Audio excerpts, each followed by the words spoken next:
For this short video, I wanted to give some insight into my template projects for the MPC Live.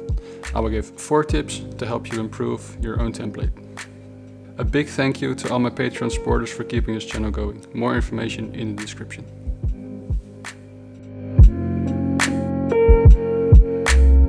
Now, this is something worth doing if you're comfortable placing all your samples on the same program. By doing so, you can put a high pass filter on that particular program and eliminate the lower frequencies on all samples in one go.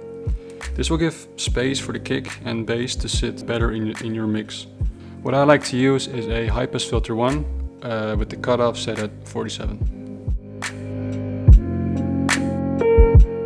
This is a very short and simple one, but it can make your beat making process a little bit less tedious.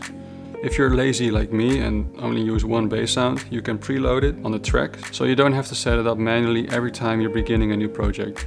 This will also come in handy for the next tip. There are 2 places where I like to put a sidechain compressor, on the sample and on the bass. The compressor on the bass will be triggered by my kick. This, just as using a high pass filter, will give the kick more room.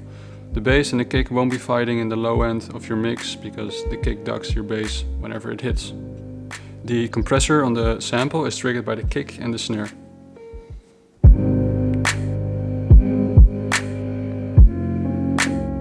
The reason I do this is because I want my drums to be very present in the mix, and compressing the sample every time my kick and snare hit means that I don't have to turn them up very loud for them to be present enough.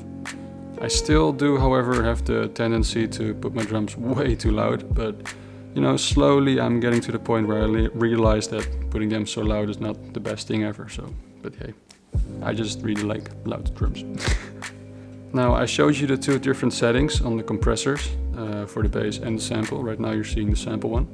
However, I must admit that these settings could use some improvement. I am not too experienced with working with compressors.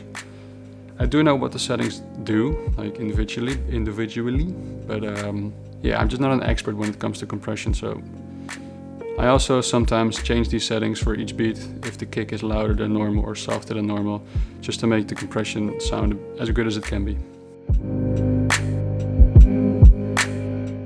Now, this is more of a niche thing, but if you like to put your samples in ADSR mode, like I do, this would be a pretty good time saver in my opinion. I find that my sample chops play just a tiny bit smoother if I put a small fade in at the beginning. You can do this with the amp envelope. As you can see, I have my attack set on 12, and this will achieve that small fade in which I was just talking about. This will also make sure that you don't get any of those pops in the beginning of your samples. What I also like to do is set my release a bit longer than what it's originally set at. I put my release on 59, I have to read that, but hey, it's 59. This makes it so that my samples don't abruptly stop playing as quickly. There's a small fade out after I release the pad. And mind you, it's not a very long fade out, otherwise you get like overlapping stuff, and that's worse than leaving a short release. These 2 settings, so the attack and the release, combined will make the samples flow more naturally into each other.